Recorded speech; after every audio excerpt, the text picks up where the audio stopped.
അപ്പൊ ഇനി ഇവിടുന്ന് അങ്ങോട്ടുള്ള ദിവസങ്ങളിൽ ഒരു ഐഡിയ ഇല്ലാത്തവരായാലും നല്ലോണം പഠിച്ച് പ്രിപ്പയർ ആയിരിക്കുന്നവരായാലും ചെയ്യേണ്ട ഒരു കാര്യം പ്രീവിയസ് ഇയർ ക്വസ്റ്റിന്റെ മേലെ പണിയുക എന്നുള്ളതാണ്. ഓക്കെ, സിലബസിനകത്തേക്ക് കയറി ചെല്ലുക എന്നുള്ളത് ഒരു റോങ് ആയിട്ടുള്ളൊരു മെത്തേഡായിരിക്കും ഇനിയുള്ള ഒരാഴ്ച എന്ന് പറയുന്നത്. You have to work on എന്തിന്റെ മേലെ, PYQന്റെ മേലെ വർക്ക് ചെയ്യണം.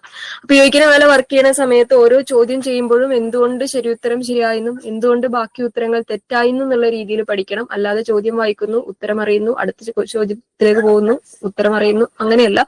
അതിനെ അനലൈസ് ചെയ്ത് പഠിക്കണം. എന്നാൽ മാത്രമേ അതിലുള്ള ഓപ്ഷൻസ് നമ്മൾ ഫെമിലിയർ ആവുള്ളൂ. ആ ഓപ്ഷൻ വെച്ച് പിന്നൊരു ചോദ്യം ചോദിച്ചു കഴിഞ്ഞാൽ നമുക്ക് മനസ്സിലാവുള്ളൂ എന്നുള്ളതാണ്. അതേപോലെ സ്റ്റോറേജ് പോലെയുള്ള ടോപ്പിക്കുകൾ, അതേപോലെ ഇൻപുട്ട് ഔട്ട്പുട്ട് ഡിവൈസുകൾ, സിങ്ക്രണസ് അസിങ്ക്രണസ് ICT ടെക്നിക്കുകൾ, ഇതൊക്കെ എന്തായാലും നോക്കി വെച്ചിട്ട് പോവുക. പിന്നെ റീസെന്റ് ആയിട്ട് വന്ന ICT ട്രെൻഡുകൾ ഉണ്ട്. അതായത് ടീച്ചിങ്ങിലൊക്കെ നമ്മൾ ഉപയോഗിക്കാറുള്ള ചില ആപ്ലിക്കേഷനുകൾ ഉണ്ട്, AI എംബഡഡ് ആയിട്ടുള്ള ആപ്ലിക്കേഷനുകൾ. പിന്നെ ICT റിലേറ്റഡ് ആയിട്ട് ഗവൺമെന്റ് ആയിട്ട് കൊണ്ടുവന്നിട്ടുള്ള ചില പോളിസികളുണ്ട്. അതൊക്കെ കേന്ദ്ര ഗവൺമെന്റ് സൈറ്റിൽ ഞാൻ വികാസ്പീഡിയ എന്ന് പറഞ്ഞൊരു സൈറ്റ് ഉണ്ട്. വികാസ്പീഡിയ എന്ന് പറയുന്ന ഒരു സൈറ്റിന്റെ അകത്ത് vigaspedia.com അടിച്ചാൽ മതി. അത് നമ്മൾ കോമ്പറ്റേറ്റീവ് എക്സാംസിന് പ്രിപ്പയർ ചെയ്യുന്നവർക്ക് വേണ്ടി ഒഫീഷ്യൽ ആസ്പെക്റ്റുകൾ നോട്ട് പോലെ തരുന്ന ഗവൺമെന്റിന്റെ സൈറ്റാണ്. അതിൽ കയറി കഴിഞ്ഞാൽ ജനറൽ നോളജ് അല്ലെങ്കിൽ കറണ്ട് അഫയേഴ്സ് എന്ന് പറയുന്ന ഒരു ടോപ്പിക് തന്നെ കാണാം. ഞാൻ വേണമെങ്കിൽ ഒന്ന് കാണിച്ചു തരാം. ഇങ്ങനെ പറയുന്നതിനേക്കാൾ നല്ല. Is it visible? Yes, okay. ഇത് ICTക്ക് മാത്രമല്ല കേട്ടോ, നമ്മൾ പേപ്പർ 1ന്റെ മാത്സ്, ഡാറ്റ, കോംപ്രഹെൻഷൻ ഒഴികെയുള്ള ബാക്കി 7 ടോപ്പിക്കുകൾക്കും നിങ്ങൾക്ക് യൂസ് ചെയ്യാൻ പറ്റുന്ന സൈറ്റാണ്. ആ ടോപ്പിക്കിലുള്ള കാര്യങ്ങളൊക്കെ നിങ്ങൾക്ക് ഈ സൈറ്റിൻ്റെ അകത്ത് നോട്ട് പോലെ ആക്സസ് ചെയ്യാൻ പറ്റും. മുമ്പ് എൻ്റെ പഴയ ബാച്ചിലിരുന്നവർക്കൊക്കെ ചിലപ്പോൾ അറിയാൻ മതിയോ, ഞാൻ അവർക്ക് പറഞ്ഞു കൊടുത്തിട്ടുണ്ടായിരുന്നു. നോക്കാം, ജസ്റ്റ് വികാസ്പീഡിയ എന്നടിക്കുക. ഓക്കെ, വികാസ്പീഡിയ എന്നടിക്കുക ഗ്രൂപ്പിൽ, സോറി ഗൂഗിളിൽ വികാസ്പീഡിയ എന്നടിച്ചു കഴിഞ്ഞാൽ കുറെ സംഭവങ്ങൾ വരും. അതിൻ്റെ അകത്ത് ഇതിൽ കാണുന്ന വികാസ്പീഡിയന്റെ ലോഗോ ആണത്. ആദ്യം കാണുന്ന റിസൾട്ട് തന്നെ അതിന്റെ ഹോം പേജ് ആയിരിക്കും, അല്ലെങ്കിൽ ഗവൺമെന്റൽ സൈറ്റ് ആയിരിക്കും. ബാക്കിയുള്ള താഴേക്കുള്ള പല സംഭവങ്ങളും കാണാം. അതൊന്നല്ല, വികാസ്പീഡിയ എന്നുള്ള ഫസ്റ്റ് കാണുന്ന ആ ഒരു ലാൻഡിംഗ് പേജ് എന്ന് കാണിക്കുന്ന ഗവൺമെന്റൽ ലോഗോ ഉള്ള ആ സാധനം തന്നെ ക്ലിക്ക് ചെയ്യുക. Okay, government of India monitor ചെയ്യുന്ന ഒരു, അല്ലെങ്കിൽ ഡാറ്റ അപ്ലോഡ് ചെയ്യുന്ന ഒരു സൈറ്റാണ്. അപ്പം അതിന്റെ മേലെ ക്ലിക്ക് ചെയ്ത് കഴിഞ്ഞാൽ അതിന്റെ സൈറ്റിലേക്ക് പോകും. പണ്ട് ഇതിന് വേറൊരു ഇന്റർഫേസ് ആയിരുന്നു. റീസെന്റ് ഇതിന്റെ ഇന്റർഫേസ് മാറ്റിയിട്ട് ഒരു പുതിയ രൂപത്തിലാക്കിയിട്ടുണ്ട്. അത് ഈ അടുത്ത കാലത്തായിട്ട് വന്നൊരു മാറ്റമാണ്. ഇതാണ് അതിന്റെ ഇന്റർഫേസ് ഉണ്ടാവുക. ജസ്റ്റ് ഒന്ന് ലോഡ് ചെയ്യാനുള്ള സമയം കൊടുക്കണേ. ഓക്കെ, ഗവൺമെന്റിനെ കുറിച്ചുള്ള മുഴുവൻ ഡീറ്റെയിൽസും, ഗവൺമെന്റിനെ കുറിച്ചുള്ളത് എന്ന് പറഞ്ഞു കഴിഞ്ഞാൽ ഗവൺമെന്റ് പോളിസികളെ കുറിച്ചുള്ള environment, higher education, ICT, communication related ആയിട്ടുള്ള കാറ്റഗറൈസ്ഡ് സാധനങ്ങൾ നിങ്ങൾക്ക് ഇവിടെ കിട്ടുന്നതാണ്. GK ബേസ്ഡ് സാധനങ്ങൾക്ക് കോമ്പറ്റേറ്റീവ് എക്സാമിനൊക്കെ ഉള്ള ആളുകൾക്ക് വേണ്ടിയിട്ടൊക്കെ ഉണ്ടാക്കിയിട്ടുള്ള സംഭവമാണ്. Just let it load. ഇതാണ് സൈറ്റ്. ഇതിന്റെ മേലെ സെക്ടേഴ്സ് എന്ന് കാണാം. ഓക്കെ, മേലെ സെക്ടേഴ്സ് എന്ന് കാണാം. ആ സെക്ടേഴ്സിന്റെ മേലെ ക്ലിക്ക് ചെയ്യാം. ഓക്കെ, മേലെ ഓപ്ഷനിൽ സെക്ടേഴ്സ് എന്ന് കാണാം. സെക്ടേഴ്സിന്റെ മേലെ ക്ലിക്ക് ചെയ്യാം. ഓക്കെ, അത് ലോഡ് ആവട്ടെ. നമുക്ക് ക്വസ്റ്റ്യൻസ് പറയാം. ലോഡ് ആവുമ്പോൾ നമുക്ക് തിരിച്ചു വരാട്ടോ, അല്ലെങ്കിൽ നമ്മൾ സമയം വെറുതെ പോവും. നമുക്ക് സെഷൻ വൈൻഡ് അപ്പ് ചെയ്യുമ്പോൾ അതിൽ പറഞ്ഞിട്ട് പോവാട്ടോ. ഓക്കെ, അപ്പൊ അങ്ങനത്തെ കുറെ സൈറ്റുകളും സംഭവങ്ങളും ഉണ്ടാവും. അതും അല്ലെങ്കിൽ നിങ്ങൾ ഇൻസ്റ്റാഗ്രാം ഒക്കെ യൂസ് ചെയ്യുന്ന, ഫ്രീക്വന്റ് ആയിട്ട് യൂസ് ചെയ്യുന്ന ആളുകളാണെങ്കിൽ ഗവൺമെന്റിന്റെ പേജുകൾ ഉണ്ട്, അല്ലെങ്കിൽ ഇങ്ങനത്തെ കറണ്ട് അഫയേഴ്സ് സാധനങ്ങൾ കൊടുക്കുന്ന സാധനങ്ങളൊക്കെ ഒന്ന് ഫോളോ ചെയ്തിട്ട് അടുത്ത 2-3 ദിവസത്തേക്ക്. അപ്പൊ എന്ത് ചെയ്യും, അതിങ്ങനെ ഫീഡിൽ വന്നുകൊണ്ടിരിക്കും. അത്തരം സാധനങ്ങൾ, പോളിസികൾ നമ്മൾ അറിയാതെ പോവരുത് എന്നുള്ളത് കൊണ്ടാണ്. ഇനി നമുക്ക് ചോദ്യത്തിലേക്ക് കടക്കാം. Okay, anyway moving to the first question. As usual ചോദ്യം കാണിക്കും, നിങ്ങൾ ആൻസർ പറയും, ദെൻ നമ്മൾ എക്സ്പ്ലെയിൻ ചെയ്യും. അത് തന്നെയാണ് രീതി. Python is A dash. Python എന്താണ്? ഭയങ്കര സിമ്പിൾ ആയിട്ടുള്ള ക്വസ്റ്റ്യൻ ആണ്. Python, is it a programming language? Is it operating system? Is it a search engine? Or is it a snake? What is it?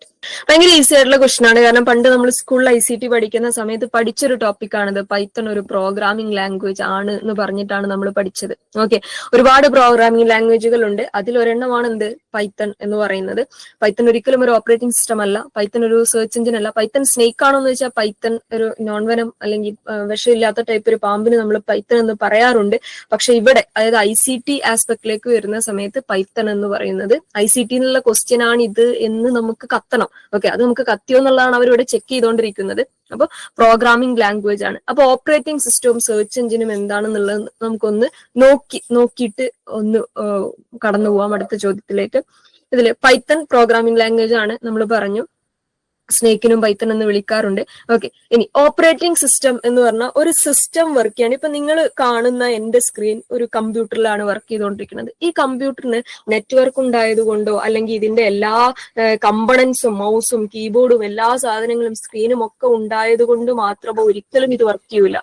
ഇത് work ചെയ്യണമെങ്കിൽ ഇത് work ചെയ്യാൻ ആവശ്യമായ അതിന് ഓപ്പറേറ്റ് ചെയ്യേണ്ട ഒരു എന്താ പറയുക സോഫ്റ്റ്വെയർ അതിൽ വേണം. ഓക്കെ, ഒന്നുകിൽ അത് വിൻഡോസ് ആവാം. ഇത് ഗൂഗിൾ ക്രോമിന്റെ സോഫ്റ്റ്വെയറിൽ വർക്ക് ചെയ്യുന്ന സിസ്റ്റമാണ്. അത് വിൻഡോസ് ആവാം, അല്ലെങ്കിൽ മാക് OS ആവാം, ലിനക്സ് ആവാം, ആൻഡ്രോയിഡ് ആവാം, അങ്ങനെ എന്തുമാവാം എന്നുള്ളതാണ്. അപ്പൊ ഏതെങ്കിലും ഒരു ഓപ്പറേറ്റിംഗ് സിസ്റ്റം ഇല്ലാതെ ആ ഒരു സിസ്റ്റം വർക്ക് ചെയ്യൂല. ഓക്കെ, അത് നമ്മുടെ ഫോൺ ആയി കഴിഞ്ഞാലും ഒക്കെ, അതായത് അതിലുള്ള ആൻഡ്രോയിഡ് ആണെങ്കിൽ ആൻഡ്രോയിഡ് സോഫ്റ്റ്വെയർ അതിൽ വേണം, ഐഫോൺ ആണെങ്കിൽ അതിന്റെ സോഫ്റ്റ്വെയർ അതിൻ്റെ അകത്ത് വേണം. ഇപ്പൊ ഫ്രിഡ്ജൊക്കെ ഈ പറഞ്ഞ ഹൈലി എക്യുപ്ഡ് ആയിട്ടുള്ള സാധനമായി മാറിയപ്പോൾ ഫ്രിഡ്ജുകളിൽ പോലും ഇപ്പൊ സോഫ്റ്റ്വെയറുകൾ ഉണ്ട് എന്നുള്ളതാണ്. അതൊക്കെ അതിനെ ഓപ്പറേറ്റ് ചെയ്യാൻ വേണ്ട അതിന്റെ ഓപ്പറേറ്റിംഗ് സിസ്റ്റം ആണ്. ഓക്കെ, അതിന് ഒരുപാട് എക്സാമ്പിളുകൾ ഉണ്ട് ഓപ്പറേറ്റിംഗ് സിസ്റ്റത്തിന്. അതൊരു സോഫ്റ്റ്വെയർ ആണ്. കമ്പ്യൂട്ടറിന്റെ ഹാർഡ്വെയറിനെയും സോഫ്റ്റ്വെയറിനെയും പരസ്പരം എന്താ പറയുക കണക്റ്റഡ് ആക്കുന്ന, ഹാർഡ്വെയർ മാത്രം ഉണ്ടായതുകൊണ്ട് അല്ലെങ്കിൽ അതിന്റെ മൗസും കീബോർഡും സാധനങ്ങളും മാത്രം ഉണ്ടായതുകൊണ്ട് സിസ്റ്റം വർക്ക് ചെയ്യൂല. അതിന്റെ അകത്തുള്ള സോഫ്റ്റ്വെയർ റിസോഴ്സുകളുമായിട്ട് തന്നെ കണക്ഷൻ ഉണ്ടാവണം. ആ കണക്ഷൻ ഒക്കെ അല്ലെങ്കിൽ അവ തമ്മിലൊരു ഇന്റർ ഡിപ്പെൻഡൻസ് ക്രിയേറ്റ് ചെയ്യുന്നത് ഓപ്പറേറ്റിംഗ് സിസ്റ്റത്തിലൂടെയാണ്. അതിലുള്ള പ്രോഗ്രാംസ് റൺ ചെയ്യുന്നത് ഓപ്പറേറ്റിംഗ് സിസ്റ്റത്തിലൂടെയാണ്. ഓക്കെ, അതാണ് ഓപ്പറേറ്റിംഗ് സിസ്റ്റം. പൈത്തൺ ഒരു ഓപ്പറേറ്റിംഗ് സിസ്റ്റം അല്ല. പൈത്തൺ അത്തരം ഓപ്പറേറ്റിംഗ് സിസ്റ്റം ഉണ്ടാക്കുന്ന അല്ലെങ്കിൽ അത്തരം സോഫ്റ്റ്വെയറുകൾ ഉണ്ടാക്കുന്ന പ്രോഗ്രാം എഴുതുന്ന ഒരു പ്രോഗ്രാമിംഗ് ലാംഗ്വേജ് ആണെന്നേ പറയാൻ പറ്റും. It's not a operating system. ഇനി സെർച്ച് എഞ്ചിനുകൾ എന്ന് പറഞ്ഞു കഴിഞ്ഞാൽ, ഓക്കെ, സെർച്ച് എഞ്ചിനുകൾ എന്ന് പറഞ്ഞാൽ നമുക്ക് ഒരു ഗൂഗിൾ എന്ന് പറയാൻ പറ്റില്ല, ഒരു ഇന്റർനെറ്റ് സെർവറിൽ നിന്ന് ഒരു ഡാറ്റ കളക്ട് ചെയ്യണമെങ്കിൽ ആ സെർവറുമായിട്ട് നമ്മളെ കണക്ട് ചെയ്യുന്ന ഒരു ഇന്റർഫേസ് ആണ് എന്ത് സെർച്ച് എഞ്ചിനുകൾ എന്ന് പറഞ്ഞാൽ. ഞാൻ നേരത്തെ വികാസ്പീഡിയ കാണിക്കാൻ വേണ്ടി നിങ്ങൾ കണ്ട ആ ഒരു വികാസ്പീഡിയ എന്ന് ടൈപ്പ് ചെയ്ത ആ ഒരു പോർഷൻ ഉണ്ടല്ലോ, അതാണ് സെർച്ച് എഞ്ചിൻ എന്ന് പറയുന്നത്. അതിന്റെ ഇന്റർഫേസ് എന്ന് പറയുന്നത് അത് ഗൂഗിൾ ആവാം, ബിങ് ആവാം, യാഹു ആവാം, അങ്ങനെ ഒത്തിരി സെർച്ച് എഞ്ചിനുകൾ ഉണ്ട് എന്നുള്ളതാണ്. ഇനി അപ്പൊ പൈത്തൺ ഇത് രണ്ടും അല്ല എന്നുള്ളത് നമുക്ക് അറിയുന്ന കാര്യമാണ്. കൂടുതൽ കോംപ്ലിക്കേഷൻ ഒന്നും ഇല്ലാത്ത ചോദ്യമാണ്. അങ്ങോട്ടും ഇങ്ങോട്ടും മാറിപ്പോവാഞ്ഞാൽ മതി. നേരത്തെ ഉത്തരം പറഞ്ഞതുപോലെ ചാടിക്കേറി എനിക്ക് തോന്നുന്നു ഈ 1, 2, 3 ഓപ്ഷന്റെ അകത്ത് ആദ്യം പ്രോഗ്രാമിംഗ് ലാംഗ്വേജിനെ കണ്ടതുകൊണ്ടേ പറഞ്ഞായിരിക്കും അങ്ങനെ ഒരു മിസ്റ്റേക്ക് ആൻസർ ചെയ്യുന്ന സമയത്ത് എക്സാം ഹാളിൽ പറ്റരുത്. നമുക്ക് അറിയാമെന്നുള്ള ആ ഒരു ഭയങ്കരമായ കോൺഫിഡൻസ് കൊണ്ട് ചാടിക്കേറി ഉത്തരം പെട്ടെന്ന് ചെയ്യുന്നത്. പക്ഷെ അതിന്റെ ക്വസ്റ്റിന്റെ സ്ട്രക്ചർ നോക്കണം, അതിന്റെ താഴെ ഓപ്ഷൻസ് എങ്ങനെയാണ് അറേഞ്ച് ചെയ്തെന്നുള്ളതൊക്കെ നോക്കിയിട്ട് എന്ത് ചെയ്യാൻ പാടുള്ളൂ, ആൻസർ ചെയ്യാൻ പാടുള്ളൂ കേട്ടോ. ഇല്ലെങ്കിൽ പിന്നെ ആൻസർ കീ വരുമ്പോൾ നമുക്ക് ഭയങ്കരമായിട്ട് റിഗ്രറ്റ് ഫീൽ ചെയ്യും. Yes, moving to the next question. Another easy question, easy and it's a bit complicated, confusing. What is the full form of CD-ROM? Count disk random only, compact disk run only. Option C പറയുന്നു compact disk read only memory. Okay, എല്ലാവരും C പറയുമ്പം C answer ആവാനുള്ള സാധ്യത ഒരു 100% ആണല്ലോ അല്ലെ. Okay, compact disc read only memory എന്നാണ്. അത് ഓപ്ഷൻ തന്നിട്ട് അവർ നമ്മളെ കൺഫ്യൂസിങ്. നമുക്ക് പ്രത്യേകിച്ച് വലിയ ഐഡിയ ഇല്ലാണ്ട് ഒരു സർഫേസ് നോളജോ അല്ലെങ്കിൽ ഒരു ധാരണ, ചെറിയൊരു കേട്ട ധാരണ മാത്രമേ ഉള്ളെങ്കിൽ നമുക്ക് തെറ്റിപ്പോവാനുള്ള സാധ്യതയുള്ള ക്വസ്റ്റ്യൻ ആണ്. കാരണം എല്ലാം ഒരുപോലെയാണ്. Compact disc read only, compact disc run only, count disc ഒന്നും ഉണ്ടാവില്ലായിരിക്കും ചൂസ് ചെയ്യാനുള്ള സാധ്യത. പക്ഷെ കോമ്പാക്ട് ഡിസ്ക് റൺ ഓൺലിയും കോമ്പാക്ട് ഡിസ്ക് റീഡ് ഓൺലിയും ആ ഒരു ടെൻഷനിൽ ചിലപ്പോൾ നമുക്ക് മാറിപ്പോകാനുള്ള സാധ്യത ഉണ്ട്. അതൊക്കെ ശ്രദ്ധിച്ചിട്ട് വേണം ആൻസർ പിക്ക് ചെയ്യാൻ. അപ്പം കൂടുതൽ പറയേണ്ടതില്ലാത്തൊരു സാധനമാണ് CD-ROM. നമ്മൾ സ്ഥിരമായിട്ട് കാണാറുള്ള അല്ലെങ്കിൽ CD-യുടെ കാലഘട്ടത്തിലേക്ക് ജീവിച്ചൊരു ജനറേഷൻ ആയതുകൊണ്ട് നമുക്ക് വലിയ ബുദ്ധിമുട്ട് അതിനെക്കുറിച്ച് ധാരണയില്ലായ്മ ഉണ്ടാവില്ല എന്നുള്ളതാണ്. Another easy question, statement type question. E-commerce companies require personal data to serve the stakeholders better, and the reason is in this process privacy may get compromised. The right answer is B ക്കാണ് ആരാധകർ കൂടുതൽ ഉള്ളത് എന്നുള്ളത് കൊണ്ട് നമ്മുടെ PDF ബിക്കാണ് ആരാധകർ കൂടുതൽ ഉള്ളത് എന്നുള്ളത് കൊണ്ട് ബി ഉത്തരമാവണമെന്നൊരു നിർബന്ധമില്ലല്ലോ. ഓപ്ഷൻ എ ആണ് റൈറ്റ് ആൻസർ. നിങ്ങൾ ചോദ്യം വായിക്കുമ്പോൾ അതിന്റെ കോണ്ടെക്സ്റ്റ് മനസ്സിലാക്കുന്നതിലുള്ള തെറ്റുകൊണ്ടാണ് ഉത്തരം തെറ്റിപ്പോകുന്നത്. എ പറഞ്ഞാൾക്ക് മിട്ടായിണ്ട് കേട്ടോ. ഓക്കെ, നോക്കാം, നമുക്കൊന്ന് വായിച്ചു നോക്കാം. E-commerce companies require personal data to serve the stakeholders better. അതായത് ഇ-കൊമേഴ്സ് കമ്പനികൾ, നമ്മൾ ആമസോൺ, ഫ്ലിപ്കാർട്ട്, മിന്ത്ര പോലെയുള്ള സംഭവങ്ങൾ, അങ്ങനത്തെ ഇ-കൊമേഴ്സ് കമ്പനികൾ require personal data to serve the stake holders better. Stake holders എന്ന് പറഞ്ഞു കഴിഞ്ഞാൽ അതിനെ ഡിപ്പെൻഡ് ചെയ്യുന്ന, അല്ലെങ്കിൽ അതിലെന്താണ് നടക്കുന്നതെന്ന് നിരന്തരം വീക്ഷിച്ചുകൊണ്ടിരിക്കുന്ന ആളുകളാണ് സ്റ്റേക്ക് ഹോൾഡേഴ്സ് എന്ന് പറയുന്നത്. അപ്പം അതിലെന്താണ് എല്ലാ സമയത്തും ഓഫർ വന്നുകൊണ്ടിരിക്കുന്നത് നിരന്തരം വീക്ഷിച്ചുകൊണ്ടിരിക്കുന്ന നമ്മൾ കസ്റ്റമേഴ്സും അതിന്റെ സ്റ്റേക്ക് ഹോൾഡേഴ്സ് ആണ്. അതിന്റെ മലയാളം ടൈം എന്താ പറയാ, അതിന്റെ സർവീസ് അവൈൽ ചെയ്യുന്ന ആളുകൾ എന്നുള്ള രീതിയിലാണ് സ്റ്റേക്ക് ഹോൾഡേഴ്സിനെ പറയാ. അപ്പൊ ഇ-കൊമേഴ്സ് കമ്പനികൾക്ക് ഈ പറഞ്ഞ സ്റ്റേക്ക് ഹോൾഡേഴ്സിനെ അവരാഗ്രഹിക്കുന്ന രീതിയിൽ സെർവ് ചെയ്യണമെങ്കിൽ, അല്ലെങ്കിൽ നല്ല കസ്റ്റമർ സർവീസ് കൊടുക്കണമെങ്കിൽ നമ്മുടെ പേഴ്സണൽ ഡാറ്റ വേണം. നിങ്ങൾ തന്നെ ആലോചിച്ച് നോക്കുക, ആമസോണിലും ഫ്ലിപ്കാർട്ടിലും ഒക്കെ വരുന്ന, അല്ലെങ്കിൽ നിങ്ങൾക്ക് ഓഫർ വരുന്ന സാധനങ്ങൾ, അല്ലെങ്കിൽ നിങ്ങൾ ഈ പറയുന്ന പോലെ ഒന്നും വേണ്ട, നിങ്ങൾ ഗൂഗിൾ പേയിലോ പേടിഎമ്മിലോ ഒക്കെ കയറുന്ന സമയത്ത് അതിനകത്ത് റിവാർഡ് കിട്ടുന്ന ഒരു ഓപ്ഷൻ ഉണ്ട്. ആ റിവാർഡ് ഇങ്ങനെ ചുരണ്ടണ സമയത്ത് അതിന്റെ അകത്ത് വരുന്ന സാധനങ്ങൾ ആലോചിച്ചാൽ മതി. ചിലപ്പോൾ 2 ദിവസം മുമ്പേ 3 ദിവസം മുമ്പേ നമ്മൾ ഗൂഗിളിൽ സെർച്ച് ചെയ്ത സാധനമായിരിക്കും ഓഫറായിട്ട് ഇവിടെ കാണിക്കുന്നത് എന്ന് പറഞ്ഞാൽ നമ്മൾ ഗൂഗിളിലോ അല്ലെങ്കിൽ മറ്റ് ഇന്റർനെറ്റ് ആസ്പെക്റ്റുകളിലൂടെയോ നമ്മൾ സെർച്ച് ചെയ്യുന്നതോ ഉപയോഗിക്കുന്നതോ വാങ്ങുന്നതോ നോക്കുന്നതോ കാണുന്നതോ ആയിട്ടുള്ള സാധനങ്ങളൊക്കെ എന്ത് ചെയ്യപ്പെടുന്നുണ്ട്, ഇതിന്റെ ഒരു സെർവറിലേക്ക് അറിഞ്ഞോ അറിയാതെയോ ഫീഡ് ചെയ്യപ്പെടുന്നുണ്ട്. അതിന്റെ ബേസിലാണ് നമുക്ക് വരുന്ന പരസ്യങ്ങൾ, ആഡുകൾ വരുന്നത്. നമ്മൾ ഒരു ഇ-കൊമേഴ്സ് പ്ലാറ്റ്ഫോമിൽ കയറുമ്പോൾ നമുക്ക് വരുന്ന ഓഫറുകളൊക്കെ അതിന്റെ ബേസിലാണ്. എന്ന് പറഞ്ഞാൽ നമ്മുടെ പേഴ്സണൽ ഡാറ്റ അവർ എടുക്കുന്നുണ്ട്. എത്ര എൻക്രിപ്റ്റഡ് ആണെന്ന് പറഞ്ഞാൽ നമ്മുടെ പേഴ്സണൽ ഡാറ്റ ലീക്ക് ആവുന്നുണ്ട്. നമ്മൾ സെർച്ച് ചെയ്യുന്ന സാധനങ്ങൾ ലീക്ക് ആവുന്നുണ്ട്. ഇതൊക്കെ കണക്റ്റഡ് ആണ്. അതൊക്കെ ഭയങ്കരമായിട്ട് ഇന്റർകണക്റ്റഡ് ആയിട്ടുള്ള സാധനങ്ങളാണ്. അപ്പൊ ഇ-കൊമേഴ്സ് കമ്പനികൾക്ക് നമ്മുടെ പേഴ്സണൽ ഡാറ്റ ഉണ്ടെങ്കിൽ മാത്രമേ നമ്മൾ ആഗ്രഹിക്കുന്ന രീതിയിൽ, അതുകൊണ്ടാണ് നമ്മൾ ആലോചിക്കുന്ന സാധനങ്ങളുടെ പരസ്യങ്ങൾ നമ്മൾ കാണുന്നത്.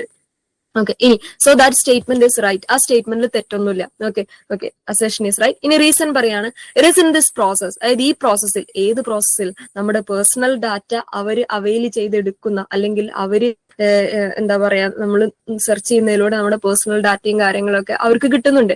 ആ പ്രോസസ്സിൽ privacy may get compromised. Privacy എന്ത് ചെയ്യപ്പെടാം, പ്രൈവസി കോംപ്രമൈസ് ചെയ്യപ്പെടാം. കാരണം നമ്മുടെ സമ്മതത്തോടെ അല്ല നമ്മുടെ ഒരു ഡീറ്റെയിൽസും ഒരു ഇ-കൊമേഴ്സ് കമ്പനികൾക്കും കിട്ടുന്നത്. ഓക്കെ, നമ്മൾ അറിയാതെയാണ് ഇപ്പം നമ്മൾ ചില എന്തെങ്കിലും സാധനങ്ങളൊക്കെ സെർച്ച് ചെയ്ത് നമ്മുടെ വാട്സാപ്പിലേക്ക് ഏതെങ്കിലും ഒരു ഇ-കൊമേഴ്സ് സംഭവത്തിന്റെ മെസ്സേജ് ഒക്കെ വരാറുണ്ട്. അതൊക്കെ എന്ന് പറഞ്ഞാൽ നമ്മുടെ മൊബൈൽ നമ്പർ പോലും എന്ത് ചെയ്യപ്പെടുന്നുണ്ട്, ഇങ്ങനെ ലീക്ക് ആവുന്നുണ്ട് ഒരു ഇ-കൊമേഴ്സ് പ്ലാറ്റ്ഫോമുകളിലേക്ക് എന്നുള്ളതാണ്. സോ പ്രൈവസി കോംപ്രമൈസ് ചെയ്യപ്പെടാൻ 100% സാധ്യതയുള്ള ഒരു ഏരിയ ആണത്. സോ റീസൺ സ്റ്റേറ്റ്മെന്റും ശരിയാണ്, ആദ്യത്തെ 2 സ്റ്റേറ്റ്മെന്റും ശരിയാണ്. 2 ശരിയാണ്. ഇനി രണ്ടാമത്തത് ആദ്യത്തിന്റെ എക്സ്പ്ലനേഷൻ ആണോ എന്നുള്ളതാണ്. ആണ്. ഓക്കെ, പ്രൈവസി കോംപ്രമൈസ് ചെയ്തല്ലാതെ നമ്മുടെ പേഴ്സണൽ ഡാറ്റ ഇ-കൊമേഴ്സ് കമ്പനികൾക്ക് കിട്ടൂല. So option 1 will be the right answer. ഇങ്ങനെ ആലോചിക്കണം ഇത്തരം സാധനങ്ങൾ വരുന്ന സമയത്ത് കേട്ടോ. Moving to the next. Multimedia comprises of. Multimedia എന്ന് പറയുമ്പോൾ അതിൽ എന്തൊക്കെ ഉണ്ട്? വളരെ പെട്ടെന്ന് ആൻസർ പറയാൻ പറ്റുന്ന കാര്യമാണ്. മൾട്ടിമീഡിയ, ഒന്നിലധികം മീഡിയ അടങ്ങുന്നതാണ് മൾട്ടിമീഡിയ. അതിൽ ടെക്സ്റ്റ് ഉണ്ടാവും, ഓഡിയോ ഉണ്ടാവും, വീഡിയോ ഉണ്ടാവും എന്നുള്ളതാണ്. ടെക്സ്റ്റ് മാത്രമാകുമ്പോൾ നമ്മൾ അതിനെ എന്താ വിളിക്കുക? ടെക്സ്റ്റ് മാത്രമാകുമ്പോൾ ആ മീഡിയനെ എന്താ പറയാ? ടെക്സ്റ്റ് മാത്രമുള്ള മീഡിയയെ പ്രിന്റ് മീഡിയ എന്നാണ് വിളിക്കുക. ഓക്കെ, ഓഡിയോ മാത്രമുള്ള ഒരു മീഡിയയുടെ പേര് പറഞ്ഞ്. ഓഡിയോ മാത്രമുള്ള ഒരു, ടെക്സ്റ്റ് മാത്രമുള്ളതിന് പ്രിന്റ് മീഡിയ എന്ന് പറയാം, ഓഡിയോ മാത്രമുള്ളതിന് റേഡിയോ പറയാം. പോഡ്കാസ്റ്റുകൾ ഓപ്ഷനുകൾ കണ്ടാലും അത് ഓഡിയോ മാത്രമാണ് എന്നുള്ളത് ഓർമ്മ ഉണ്ടാവുക, കാരണം പോഡ്കാസ്റ്റുകളുടെ കാലമാണ്. പുതിയ ടെക്നോളജിയും സാധനങ്ങളും കൂടി ഒന്ന് ഓർത്ത് വെച്ചാൽ മതി. Okay, yes, moving to the next. An important one. Asynchronous communication takes place through which of the following technologies? താഴെ തന്നിരിക്കുന്ന ഏത് ടെക്നോളജികളൊക്കെയാണ് അസിൻക്രണസ് കമ്മ്യൂണിക്കേഷന്റെ അണ്ടറിൽ വരുന്നത്? Teleconferencing, virtual classroom, video chat, blog, discussion boards, vlog. Okay, നോക്കാം നമുക്ക്. The right answer is option C. Option C ആണ് right answer. C correct കുത്തിയവരും സി അല്ലാത്ത ഓപ്ഷൻസ് പറഞ്ഞവരും ഒരു ഓപ്ഷൻ പറഞ്ഞിട്ടില്ലാത്തവരും ഒന്ന് ശ്രദ്ധിക്കാം.